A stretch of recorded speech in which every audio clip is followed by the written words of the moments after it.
this video in response to Anton Betty's video called Proof that Master Farad Muhammad is not God. Now, he makes many charges or claims in his videos, and I see that a user named Elijah Muhammad 07 repost a lot of his videos.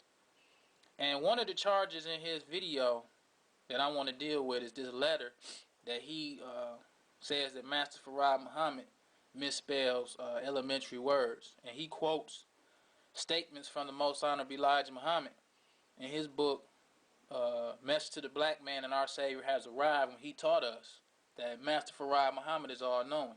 And Anton Betty says, how can Master Farad Muhammad be all-knowing if he misspelled in this letter what he calls elementary words? And how can he be all-knowing when he speaks 16 languages and writes 10? Let's look at it.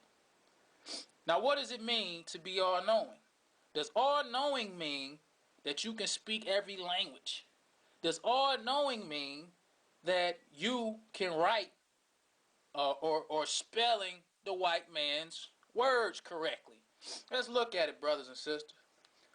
All-knowing, the Most Honorable Elijah Muhammad taught us that Master Farad Muhammad understands or knows the root of creation. Because to be all-knowing is to understand the laws and principles that governs the universe. And the laws and principles that governs the universe is the same laws and principles that governs the earth. And these laws and principles are universal regardless to what language you speak. Because a language is only the communication of thought. Like English is the white man's communication of thought. And in the white man's language, he has a word called atom. And the atom is a Greek word that means uncuttable and indivisible. Now, we know when the white man made the atom bomb, he split the atom. So the atom has been cut and the atom has been divided. But the white man's language is only a reflection of his inferior thought. So spelling these white man's words right or wrong does not have anything to do with you having a being all-knowing. Because the white man had, what he has now is the modern atomic theory.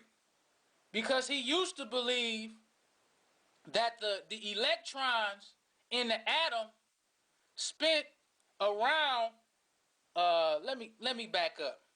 This white man named Ernest Rutherford, who he published his atomic theory describing the atom as having a central positive nucleus surrounded by negative orbiting electrons.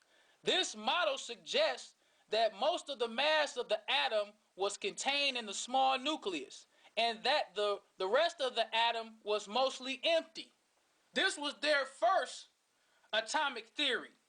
But now they backtrack, or they develop their understanding of the atom, and now they say it's not, the electrons don't orbit the nucleus. They call it an orbital now.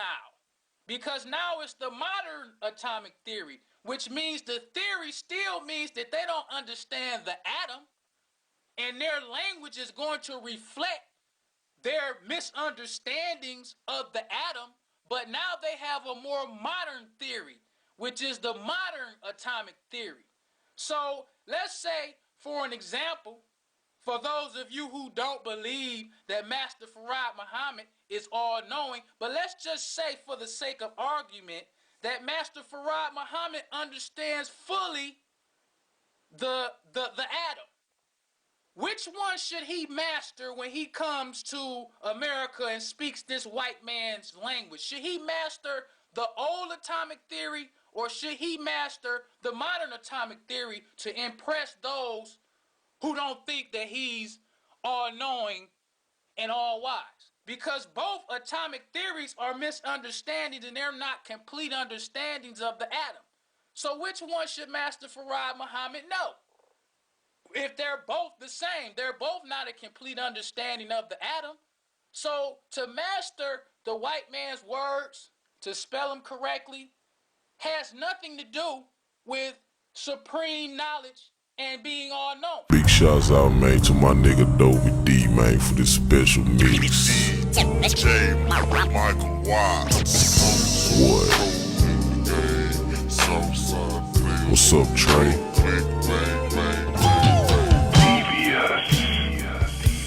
Ooh, babe. Swisher House